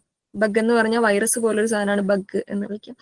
ഓക്കെ, ഫോൾഡറിൽ കയറി കഴിഞ്ഞാൽ ഡിജിറ്റൽ ലിറ്ററസിയുമായിട്ട് ബന്ധപ്പെട്ട സാധനങ്ങൾ, കരിയർ ഗൈഡൻസ് പക്ഷേ നമുക്ക് നെറ്റിന് ആവശ്യമില്ലാത്തൊരു സാധനമാണ്, അത് നോക്കേണ്ടതില്ല. ചിൽഡ്രൻസ് കോർണറിൽ ഡിജിറ്റൽ ലേണിംഗ് റിസോഴ്സിൽ കയറാം. കറണ്ട് അഫയേഴ്സിൽ കയറി കഴിഞ്ഞാൽ നമുക്ക് റീസെന്റ് ആയിട്ടുള്ള കറണ്ട് അഫയേഴ്സ് കിട്ടും. കറണ്ട് കൗൺസിൽ ഓഫ് മിനിസ്റ്റേഴ്സ് ഏതൊക്കെയാ, അവരുടെ കൈകാര്യം ചെയ്യുന്ന മിനിസ്ട്രി ഏതൊക്കെയാന്ന് കിട്ടും. 2014 കറണ്ട് അഫെയർ, 2015, 16, 17, 18 തിരിച്ച് അടുത്ത പേജിലേക്ക് പോയി കഴിഞ്ഞാൽ 19 ഉണ്ടാവും. 2020, 21 അടുത്ത പേജിലേക്ക് പോയി കഴിഞ്ഞാൽ 2023 വരെയുള്ള കറണ്ട് അഫയേഴ്സ് അവൈലബിൾ ആണ് ഇവിടെ. അതിൽ കയറി കഴിഞ്ഞാൽ അതിൻ്റെ അകത്ത് ഇന്റർനാഷണൽ സാധനങ്ങൾ കാണാനുണ്ടോ, നാഷണൽ ലെവൽ ആസ്പെക്റ്റുകൾ, ഇന്റർനാഷണൽ എന്ന് പറഞ്ഞ് കൃത്യമായിട്ട് അവർ സെപ്പറേറ്റ് ആക്കി കൊടുത്തിട്ടുണ്ട്. എന്നിട്ട് ഇത് ക്ലിക്ക് കഴിഞ്ഞാൽ അതിന്റെ PDF കിട്ടും. അപ്പൊ ഈ GK റിലേറ്റഡ് ആയിട്ടുള്ള സാധനങ്ങൾ പഠിക്കാൻ ഏറ്റവും കൂടുതൽ ആശ്രയിക്കാൻ പറ്റുന്ന കുറച്ചുകൂടി ഓതന്റിക് ആയിട്ടുള്ള സൈറ്റ് ഒന്നുകിൽ അതാത് വെബ്സൈറ്റിൽ ഗവൺമെന്റൽ സൈറ്റിൽ കയറുക എന്നുള്ളതാണ്. അല്ലാന്നുണ്ടെങ്കിൽ വികാസ്പീഡിയയിൽ കയറി കഴിഞ്ഞാൽ ഒരുവിധം നമ്മൾ ഹയർ എഡ്യൂക്കേഷനിൽ വേണ്ട ഏകദേശം 95% സാധനങ്ങളും ഇതിൻ്റെ അകത്തുണ്ട്. ICTക്ക് വേണ്ടതും ഉണ്ട്. ഓക്കെ, ഓരോ സെക്ടർ ആയിട്ട് കാറ്റഗറൈസ്ഡ് ആയിട്ടുള്ള സാധനങ്ങളാണ്. അപ്പം അതൊന്ന് നോക്കി വെച്ചാൽ മതി. ജസ്റ്റ് വെറുതെ ഇരിക്കുമ്പോൾ ഒന്ന് വായിച്ചു വെക്കാൻ മതി കറണ്ട് അഫയേഴ്സ് ഒക്കെ. കുറച്ചുകൂടി ഭയങ്കര ബോറടിക്കുന്ന ടൈപ്പ് സാധനങ്ങളും അല്ല, ഭയങ്കര കോംപ്രഹെൻസീവ് ആയിട്ടാണ് അതിൽ ഈ പറഞ്ഞ, ഞാൻ കാണിച്ചു തരാം അതിന്റെ കണ്ടോ, ഇതാണ് അതിന്റെ കറണ്ട് അഫയേഴ്സിന്റെ PDF ഇങ്ങനെയാണ് ഉണ്ടാവുക. ഒക്കെ പിൻ പോയിന്റ് ചെയ്തിട്ട് അവരിങ്ങനെ അപ്ലോഡ് ചെയ്തിട്ടുണ്ടാവും. ഓക്കെ, ഇതിന്റെ എക്സ്പാൻഷനുകൾ ഇതൊക്കെ നമുക്ക് വേണ്ട സാധനങ്ങളാണ്. അപ്പൊ ഓക്കെ, താങ്ക് യു. എന്തെങ്കിലും ഡൗട്ട് ഉണ്ടെങ്കിൽ ചോദിക്കാം, else we can wind up. നമ്മള് എന്താണ് ജനറേഷൻസ് ചെയ്യാം കമ്പ്യൂട്ടർ, അതില് രണ്ടാമത്തെ ജനറേഷനിൽ വരുന്ന സിസ്റ്റങ്ങൾ എന്ന് പറഞ്ഞു. ഞാനൊരു സ്ക്രീൻ ഷെയർ ചെയ്യുന്നുണ്ട്. ഫസ്റ്റ് ജനറേഷൻ ഇതൊരു AI ജനറേറ്റഡ് കണ്ടന്റ് ആണ് ഫ്രം ഗൂഗിൾ.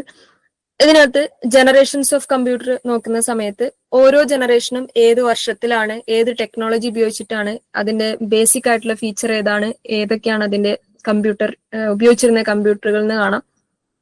ഞാനതിന്റെ ലിങ്ക് ഷെയർ ചെയ്യാം ഗ്രൂപ്പിലേക്ക്. ഇതിൽ ഫസ്റ്റ് ജനറേഷൻ കമ്പ്യൂട്ടർ 1940 to 56 വരെയാണ്. വാക്വം ട്യൂബുകൾ ടെക്നോളജിയിലാണ് അത് വർക്ക് ചെയ്തത്. ഏനിയാക്ക്, എഡ്വാക്ക്, യൂണിവാക്ക്. അത് അതിന്റെ പേരിൽ തന്നെ ഒരു സിമിലാരിറ്റി ഉണ്ട്. ഏനിയാക്ക്, എഡ്വാക്ക്, യൂണിവാക്ക്, അങ്ങനെ ഓർത്ത് വെക്കാം.